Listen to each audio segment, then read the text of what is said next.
All right. We on? Good. Montauk. Uh, Sunday, we're going to do a deep dive into Montauk. Um, I listened to a podcast. One of the many, I'm really into conspiracy theories, and one of the uh, podcasts I listened to, it's by two people. It's called Conspiracy Pilled, and they did a dive into the Montauk Project, but he, I feel he went way down a rabbit hole that got away from what Montauk really is and was spending too much time talking about Preston Nichols and those grifters. I'm Joey, Coot pushing the buttons. This is the OFC. And yeah, I started talking to you Sunday and I was furious because they just got so sidetracked. He was not discussing the important things. And you suggested, well, we should probably talk about that because I have a DVD and I have a DVD. I'm interested in that stuff. I'm interested in the dark conspiracies. From I don't know Apollo 20, which is another one I'm out of control with, to the moon and all that stuff. So Oh, the podcast I you're listened out of control. You're out of control with everything. I know. And it's in the Apollo 20, but I listen one of the main ones I also listen to. The main one I really listen to is Tinfoil Hat, Sam Tripoli. He's really the guy that made me want to start a podcast. Um So and let me say something. Maybe people who do not know what Montauk is, they probably know what show it influenced. oh yeah, that's right. It influenced uh Stranger Things. Except for in the Montauk, it was mainly boys, young guys. There were some girls too. I mean, look, watch it on YouTube, everybody, all five of you that watch our podcast, but it's called the Montauk Chronicles. Watch it. I bought it on Blu-ray years ago uh, because I used to listen to what was it, Coast to Coast AM. It used to be a really good show when Art Bell had it, and then George Norrie took it over, and it's just gotten, I don't know, I stopped listening to it because it was just ridiculousness. With that being said, I really am into that type of thing. And I was listening to it and I was so fired up. I think I started with texting you about it. You and did? you made the suggestion about it, about doing one, and we were going to do one, kind of touch on it tonight, and then do something Sunday. But we both work. We don't. I'm. It's me and my little guy here, and school and homework, and you have you work, and you got we just don't have the time during the week to do what we really want to do. So it takes us all week to get things together. So yeah, we're gonna I figured I'd bring it up today, kind of talk about what it is. Watch Stranger Things, the whole mind control thing, and the whole monster and the upside down. There is theories that happened. And Who where'd knows what this they take place? The real Montauk? Montauk. Oh my God, is it Long Island or New York? Camp Hero is originally Camp Hero, was a military base during World War II, I believe. I want to say isn't it New York? It's Long Island is in New York. So I Right. think so it's I want to say Long Island, New York is somewhere on the coast. Excuse me. And Okay. yeah, so and it's a real place. You can go there now. It's like a state park, but you can't go in certain places. Imagine that, because it's a whole thing. We'll just do a dive on it Sunday. But just watch I'm telling you, Coop, watch that documentary. I'm also going to get online and just do some quick bits about Preston Nichols and Al Bielek and what's it? His last name is Swerdlow. It's those guys. I don't know. I don't know how I feel about them, especially some of the disgustingness of Preston Nichols, but something happened there. Something is, something's covered up. And once you watch that documentary, when you get a chance this weekend, you'll see what I'm talking about after you watch it. You'll see the stuff with Preston Nichols and those knuckleheads, because Al Bielek is dead now. I think so is Preston Nichols. I think he's dead too now. Well, from what you told me, that's a good thing. Yeah, it is a good thing. The problem is something happened there, and I want to do a show on it, just you and I talking about, especially after you've watched that, and over the weekend I'll shoot you some text and stuff that I come across, and it'll probably go in 20 different directions. And on a not so serious, that's what happens when we talk. Oh God, yeah, we just especially we just ramble. We keep going in different directions. Bang, bang, bang, bang. We have a really hard time staying on point, but yeah, that's what makes our show rock. So not even our show, just real life. Oh yeah, we'll be texting throughout the week, and it goes and and then in a couple of weeks, there's one that you came up with, which is really interesting, and I think we should do a dive on it. I kind of suspect, I've never seen that clip you sent me. Never seen it before, but I've heard of it, but it's so interesting that you sent me that, and I'm going, well, that makes a lot of sense to a lot of things. There's so many things going on behind the scenes that we don't even know, that it filters out. You found that video shot, sent it to me, and I never. Anyway, in the next two, go ahead. Yeah, maybe next week we do that video. Yeah. And the bottom line is, do we have technology to where we don't need oil, coal, the non-renewable resources? I'm going to tell you, I think there is. I think they're sitting on it, and it's not, the big bad oil companies. I think it's people above that. I'm serious. Well, the people above that are getting paid by them companies, so. Yeah, and I've said this, and I'll keep saying it. Our governments, all governments, they have all the money, and they have all the power. Mm-hmm. So why do they do what they're doing? Okay, well, we go to war over oil. We go from power. No, we don't. I really think it's just darkness. I really do, because, they have all the money and they have all the power. They have it all. So it's just we're on this spinning ball, in a game that we don't even control. We're just trying to, eke out. We're just trying to survive. That's all. Eke out a living, and that's a whole topic right there. And one other topic, I don't know if you've heard it, anybody else that's going to listen to this, but I have heard a story about somebody that invented a car that runs on water. That's something I've and heard the government shut them down. Yeah, I've heard that before, and there's so many stories of that. Yeah, think about that. Think about, well, but here's the thing. That car were to come out, right, that can run on water. First and foremost, what they're going to do. They're going to raise water price. It's going to be like $10 a gallon of water. Come on. They were going to fight over the oceans. They were going to fight over the river. It is out of control. Everything is out of control. But I have heard that. I've heard that. Well, there was a. If that happens, I'll tell you what I'm going to do. I'm just going to pee in a gas can and pour that in the tank. Because that's pretty much what it is. Water with a little bit of waste. Great.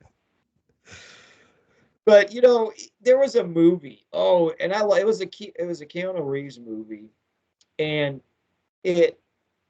what was it called? chain reaction, I think. Love that movie. And they were trying to, you know, do something with water and harness energy. Have you ever seen that movie? It had No. him and the same girl that starred with him in Constantine. Okay. And they were both, I love this movie. It has also, oh, what's his face? I don't even think I've heard of it. Oh, I love this. I bought it on Blu-ray years ago. But yeah, see, I mean, I'm telling you, we could spend weeks and weeks talking about that's, yeah. On a lighter note, too, I saw a clip of David Elefson on stage with Overkill. He's filling in for, I guess, Dee Dee had some surgery, and I believe he's still recovering from it, shoulder surgery. Yeah, he's going to cover the South American tour for him.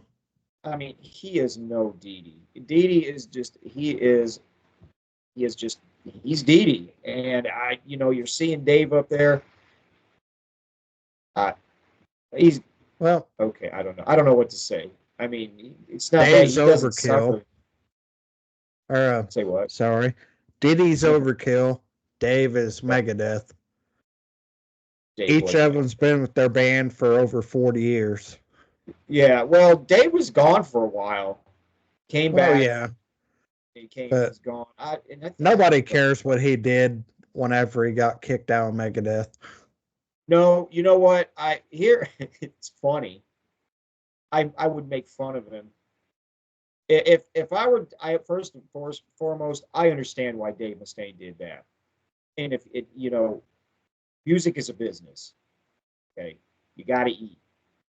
So they're getting ready to have an album come out, and I wouldn't want that tarnishing a record release, because you got a record release, then you got a promotion, and then you got a tour, and if every time you turn around you're discussing Ding Dong being a pervert, which at the end of the day I don't care what he did. They were both adults, right? But I wouldn't want that. Because there's a lot of money and time that goes into promotion and doing a record. So I understand why he did it, and I don't blame him. Would I have done that? Would I have done that? I don't know. I could say no, I would never do that, but I don't know, because I'm not in that position. It's just the only thing I was like, man, but they had issues. They put them to the side, right? And then this came up, but at the same time, I understand. I did. When it came out, and some people were against, Mustaine, I'm going. I talked to my buddy about it, because we were kind of making fun of David Ellison over it. Because I would. If he was my friend, I don't care. I'd be making fun of him. Sorry. I didn't really care one way or another. I'm glad he got kicked out. Yeah, I wouldn't know. You don't want to be. I mean, he's not guilty of anything per se. I'm not the moral police, so I don't care what he does. Nobody has any business to judge him. With that being said, like I said, they're getting ready to go on tour. He's a full-grown man. He knows better, right? He's a priest. I know. I mean, it's just like you gotta practice what you preach. What are you doing? Nobody does. No, nobody's perfect. That's so. Well, the people that preach don't practice it. Don't even get me started. I mean, the Catholic Church. Yeah, I'm not trying to go down that rabbit hole. I'm not either. But let's be clear. Nobody's perfect, and I don't care what religion you are. I don't care what you believe in. Nobody's perfect. With that being said, I understand why I'm actually more on Dave Mustaine's side. I really am too. What are you doing? Of course, he is a hero of mine. Yeah. Since I was a kid. I mean, I love Megadeth, and Dave Mustaine is Megadeth. Yeah, exactly. And I also understand that too. I don't care if people think he's obnoxious. No, he was in Metallica, right? and he got kicked out, right or wrong. They were all kids. All of them were kids. And Right. so he got out on his own, and I guarantee you his frame of mind is that's not going to happen to me again. So he formed that band. It's his band, and I don't blame him. It's a business, and he had to start over from scratch. I will say, I think he was able to use that, the Metallica feud for his benefit, because it really pushed Megadeth. Got Why your wouldn't Megadeth. you? You got your Megadeth fans, you got your Metallica fans, then you got people who like both. I mean, Megadeth is my favorite band, but I still like Metallica. Yeah, I like old Metallica. What I will say is, I watched this. It was like somebody had put a bunch of different clips together of stuff about Megadeth. There's like a Megadeth documentary, and Chris Poland was being interviewed, and he was pretty much saying that Dave Mustaine never brought Metallica, never brought him up. Whenever they would be on, a press tour, or talking about the record or whatever he does or just did, Metallica was always brought up. Always brought up. He didn't bring it up. It was always brought up. And I've always wondered, especially, past few years, I wonder if their record label would kind of put that out. He's been on Capitol. He was on Capitol forever. I wonder if Yeah. the record label rode that coattail, ask about, because if you bring up Metallica, Dave, of course, is going to retort, because you're going to get annoyed. So you use Yeah. that feud for years, and it fuels the whole Metallica gets, versus Megadeth. And then, as you get older, you just stop giving a damn about it. I didn't care from the get. I didn't care at all. I don't care. Whatever. Dave. Honestly, I think by the early 90s, Dave Mustaine didn't give a crap. No, Dave. Dave has regrets too. Dave has regrets, and that's because he's an adult. And I feel that James Hetfield is a child, and just him and Dave need to just sit down and talk. I really think so. James annoys me with that. He does, and I don't want to get into a discussion about a project with those two, but I really feel that it's it's more annoying to me than the Sebastian Bach, Skid Row, Lizzie Hale fiasco. Like anybody cares about that, but Dave. Definitely only like maybe 20 people care about that.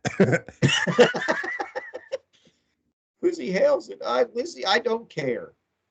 You know what? When you want to hear an awesome female guitar player, back in the late '80s, early '90s, my friend Aaron introduced me to this woman. Her name was the Great Cat.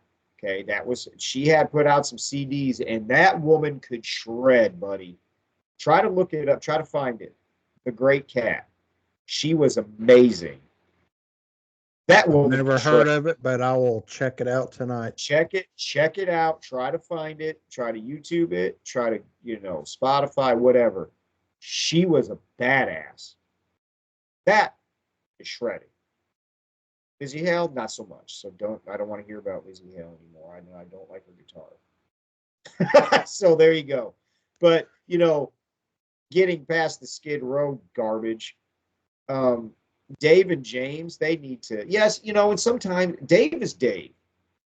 Dave, sometimes he has no filter. He just says it. If you don't like it, I feel like too bad. I think everybody needs a Dave Mustaine friend. I think that's why I like connect with them so well. Yeah. Because whenever I'm mad or you ask my opinion, I'm going to give it. I don't care if I piss anybody off.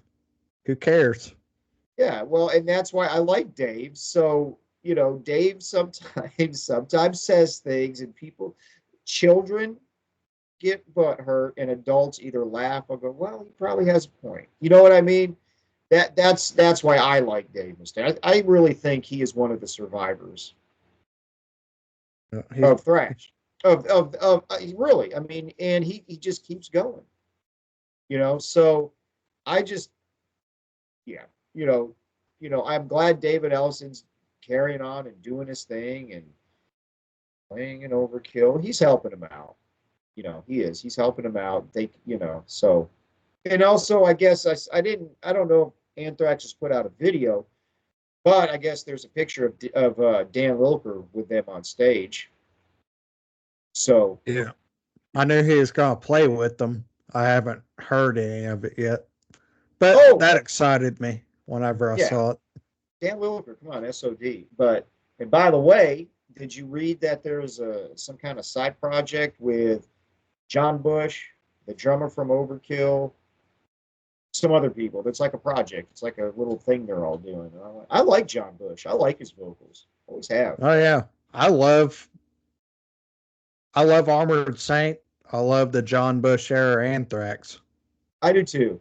I don't think there was a bad album.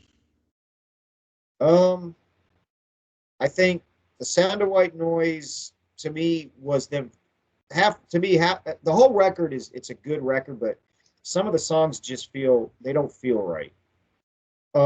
Stop 442 is good. They weren't your typical Anthrax, but they definitely felt right. That was a good freaking album. It was good. There's songs on it I don't care for. I don't feel like they're finished. Then we go to Stomp 442, which I like the guitar sound better. I did. I like the guitar sound. I did like that record, but it's more of a rock record. It's Then you go to you know what? Before you get to it, there was a bad album. We Come for You All. Yeah, I didn't care. Something wasn't right about that whole thing. I like their songs on it. But I don't know. I was kind of disappointed. Yeah, I'm the same. There's like 3 or 4 songs that I liked, but that was definitely the low point of the John Bush era. Yeah, well, he admitted he had just gotten married. When you got life going, it's hard to juggle a bunch of things. I like Volume 8. Volume 8 is my favorite Anthrax. Were you with me when I bought that? I probably was. We hung out a lot back then. Yeah, I love Volume 8's my favorite Bush era. I like Sound of White Noise. There's really some really good songs on it. But I like Volume. Sound of White Noise is good. I like I like them. Well, a nod to that album. A toast to the extras. I like that song. I don't care. I like that song, Toast to the Extras. It's so fun. Yeah. Actually, when I listen to that song, it makes me think of strip clubs. If you listen to the lyrics, you entertain, and then when I cut them loose, they don't make a fest. It's because he's done. But I don't even want to go down that rabbit hole. So that's all I got.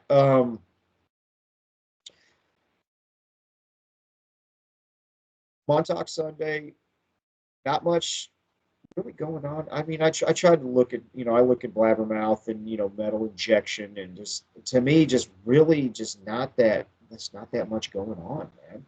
I mean, I think it's really slow and metal.